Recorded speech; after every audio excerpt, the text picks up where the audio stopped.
ओम शांति। आज 15 तारिक छ 15/8/2021। अब एक तो महावाक्य छ रिवाई छ 3/3/1988 को होली कैसे मनाए तथा सदाकाल का परिवर्तन कैसे हो। आज सर्व के भाग्य विदाता बाप अपने होली अंशों से ज्ञान रत्नों की होली मनाने आए हैं। मनाना अर्थात मिलन मनाना। बाप दादा हर एक अति स्नेही सहयोगी सहजयोगी सदा बाबा के कार्य में सहयोगी सदा पावन वृत्ति से पावन दृष्टि से सृष्टि को परिवर्तन करने वाले सर्व होली बच्चों को देख सदा हर्षित होते हैं।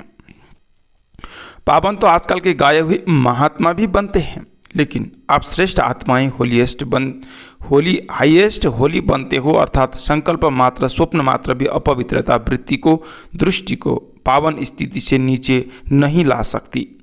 हर संकल्प अर्थात स्मृति पावन होने के कारण वृत्ति दृष्टि स्वतः ही पावन हो जाती है। न सिर्फ आप पावन बनते हो लेकिन प्रकृति को भी पावन बना देते हो। इसलिए पावन प्रकृति के कारण भविष्य अनेक जन्म शरीर भी पावन मिलते हैं। ऐसे होली अंश व सदा पावन संकल्पधारी श्रेष्ठ आत्माएं बन जाती हो। ऊंचे ते ऊंचा बाप हर बात में श्रेष्ठ जीवन वाले बनाते हैं। पवित्रता भी ऊंचे ते ऊंची पवित्रता साधारण नहीं, साधारण पवित्र आत्माएं आप महान पवित्र आत्माओं के आगे मन से मानने का नमस्कार करेंगे कि आपकी पवित्रता अति श्रेष्ठ है। आजकल के गृहस्थी अपने को अपवित्र समझने के कारण जिन पवित्र आत्माओं को महान समझकर सिर झुकाते हैं, वह महान आत्माएं कहलाने वाली आप श्रेष्ठ पावन आत्माओं के आगे मानेगी कि आपकी पवित्रता और हमारी पवित्रता में महान अंतर है। यह होली का उत्सव आप पावन आत्माओं के पावन बनने की विधि का यादगार है, क्योंकि आप सभी नंबरवार पावन आत्माएं बाबा के याद की लगन के अग्नि द्वारा सदा के लिए अपवित्रता को जला देते हो। इसलिए पहले जलाने की होली मनाते हैं, फिर रंग की होली व मंगल मिलन मनाते हैं। जलाना अर्थात नाम निशान समाप्त करना। वैसे किसी का नाम निशान खत्म करना होता है तो क्या करते हैं? जला देते हैं। इसलिए रावण को भी मारने के बाद जला देते हैं। यह आप आत्माओं का यादगार है। अपवित्रता को जला दिया अर्थात पावन होली बन गए। बाप दादा सदैव सुनाते ही है कि ब्राह्मणों की होली मनाना अर्थात पवित्र बनना। तो यह चेक करो कि अपवित्रता को सिर्फ मारा है या जलाया है। मारने के बाद फिर जिंदा हो जाते हैं, कहाँ न कहाँ श्वास छिप रह जाता है, लेकिन जलाना अर्थात नाम निशान समाप्त करना। कहाँ तक पहुँचे हैं अपने आप को चेक करना पड़े। स्वप्नों में भी अपवित्रता का छिपा हुआ श्वास फिर से जीवित नहीं होना चाहिए। इसको कहते हैं श्रेष्ठ पावन आत्मा। संकल्प से स्वप्न भी परिवर्तन हो जाते हैं।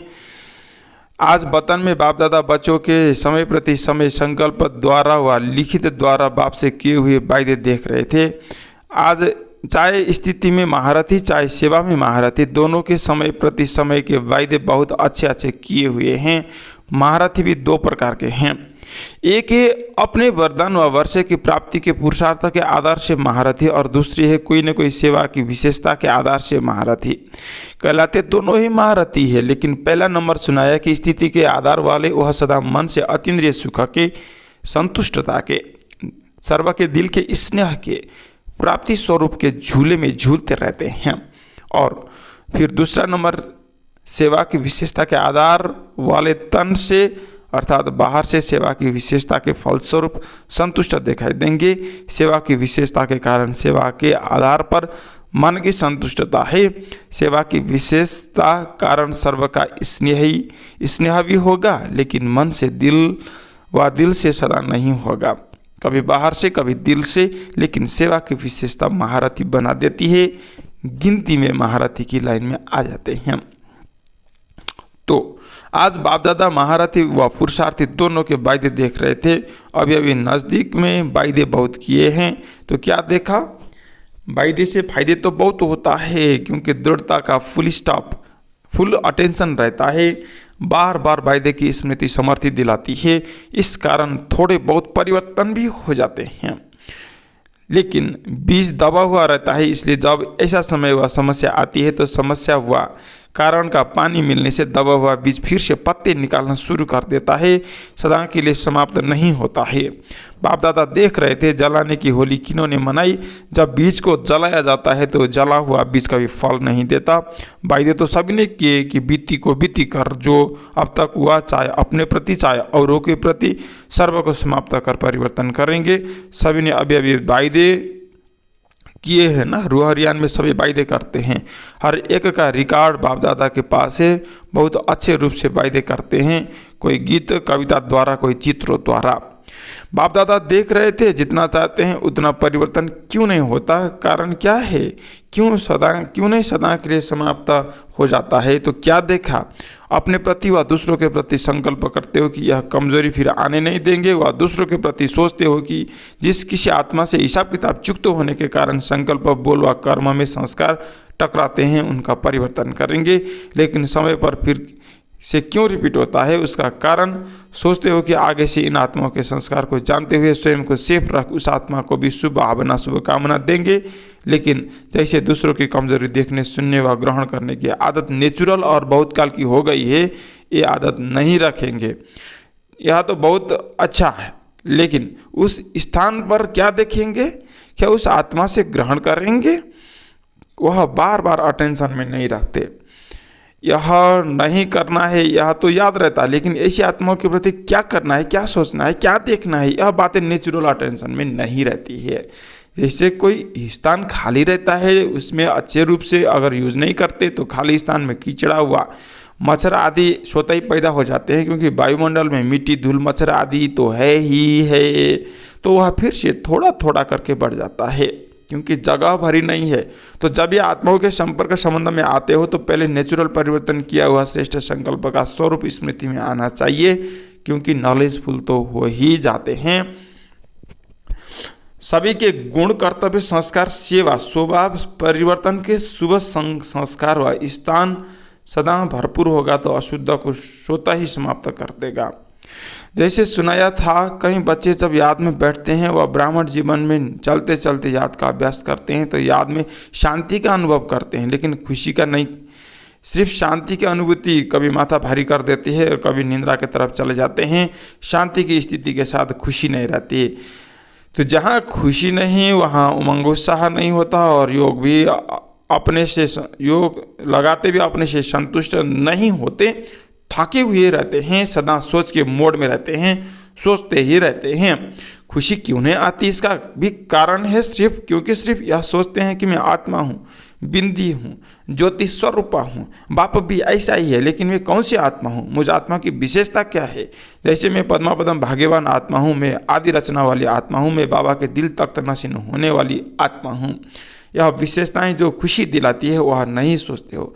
श्री बिंदी हूँ, ज्योति हूँ, शांत स्वरूप हूँ, तो नील में चले जाते हैं, इसलिए माथा भारी हो जाता है। ऐसे ही जब स्वयं प्रति व अन्य आत्माओं के प्रति परिवर्तन का दृढ़ संकल्प करते हो तो स्वयं प्रति हुआ अन्य आत्माओं के प्रति शुभ श्रेष्ठ संकल्प व विशेषता का स्वरूप सदा इमर्ज रूप में रखो तो परिवर्तन हो जाएगा। जैसे यह संकल्प आता है कि यह है ही ऐसा, यह होगा ही ऐसा, यह करता ही ऐसा है, इसके बजाय यह सोचो कि यह विशेषता प्रमाण विशेष ऐसा है। जैसे कमजोरी का ऐसा और वैसा आता है, वैसे श्रेष्ठता का विशेषता का ऐसा वैसा है, यह सामने लाओ। स्मृति को, स्वरूप को, वृत्ति को, दृष्टि को परिवर्तन में लाओ। इस स्वरूप में स्वयं को भी देखो और दूसरों को भी देखो। इसको कहते हैं स्थान भर दिया, खाली नहीं छोड़ा। इस विधि से जलाने की होली मनाओ। अपने प्रति व दूसरों के प्रति ऐसा कभी नहीं सोचो कि ये देखो हमने तो कहा था ना कि यह बदलने वाला है ही नहीं, लेकिन इस समय अपने से पूछो कि क्या मैं बदला हूँ। सो परिवर्तन ही औरों का परिवर्तन सामने लाएगा। हर एक यह सोचो कि पहले मैं बदलने का एग्जाम्पल बनूं। इसको कहते हैं होली जलाना। जलाने के बिना मनाना नहीं होता, पहले जलाना ही होता है, क्योंकि जब जला दिया अर्थात सोक्षा हो गए, श्रेष्ठ पवित्र बन गए। तो ऐसी आत्मा को स्वतः ही बाबा के संग का रंग लगा हुआ ही रहता है। सदा ही ऐसी आत्मा बाबा से व सर्व आत्माओं से मंगल मिलन अर्थात कल्याणकारी श्रेष्ठ शुभ मिलन मनाती ही रहती है। समझा। ऐसी होली मनानी है जहाँ उमंग उत्साह होता है, वहाँ हर घड़ी उत्सव है ही है। तो खुशी से खूब मनाओ, खेलो, खाओ, मौज करो, लेकिन सदा होली बन मिलन मनाते रहो। सदा हर सेकंड बाबा द्वारा वरदान की मुबारक लेने वाले, सदा हर ब्राह्मण आत्मा द्वारा शुभ भावना की मुबारक लेने वाले, सदा अति श्रेष्ठ पावन आत्माओं को, सदा संगा के रंग में रंगी हुई आत्माओं को, सदा बाबा से मिलन मनाने वाली आत्माओं को बाप दादा का याद, प्यार, गुड मॉर्निङ और नमस्ते। पार्टीसँग मुलाकात पहिलो छ, सदा अपने को बाप की छत्र छाया में रहने वाली श्रेष्ठ आत्मा अनुभव करते हो। छत्र छाया ही सेफ्टी का साधन है। इस छत्र छाया से संकल्प में भी अगर पाँव बाहर निकालते हो तो क्या होगा? रावण उठाकर ले जाएगा और शोक वाटिका में बिठा देगा। तो वहाँ तो जाना है नहीं। सदा बाबा की छत्र छाया में रहने वाली बाबा की स्नेही आत्मा हूँ, इस अनुभव में रहो। इसी अनुभव से सदा शक्तिशाली बन आगे बढ़ते रहेंगे। स्लोगन छ, दूसरा ग्रुप छ, सदा अपने को बाप दादा की नज़रों में समाई हुई आत्मा अनुभव करते हो। नैनों में समाई हुई आत्मा का स्वरूप क्या होगा? आँखों में क्या होता है? बिंदी। देखने की सारी शक्ति बिंदी में होती है ना। तो नैनों में समाई हुई अर्थात सदा बिंदी स्वरूप में स्थित रहने वाली, ऐसा अनुभव करते हो ना। इसको कहते हैं नूरे रत्न। तो सदा अपने को इस स्मृति से आगे बढ़ाते रहो, सदा इस नशे में रहो कि मैं नूरे रत्न आत्मा हूँ। वरदान, अपने अलौकिक रूहानी वृत्ति द्वारा सर्व आत्माओं पर अपना प्रभाव डालने वाले मास्टर ज्ञान सूर्य भव। जैसे कोई आकर्षण करने वाली चीज़ अपने आसपास वालों को अपने तरफ आकर्षित करती है, सभी का अटेंशन जाता है, वैसे जब आपकी वृत्ति अलौकिक रूहानियत वाली होगी तो आपका प्रभाव अनेक आत्माओं पर सोता होगा। अलौकिक वृत्ति अर्थात न्यारे और प्यारेपन की स्थिति सोता अनेक आत्माओं को आकर्षित करती है। ऐसी अलौकिक शक्तिशाली मास्टर ज्ञान सूर्यबन अपना प्रकाश चारों ओर फैलाती है। स्लोगन छ, सदा सोमान की सीट पर स्थित रहो तो सर्वशक्तियाँ आपका ऑर्डर मानती रहेगी। सदा सोमान की सीट पर स्थित रहो तो सर्वशक्तियाँ आपके ऑर्डर मानती रहेगी। ओम शांति।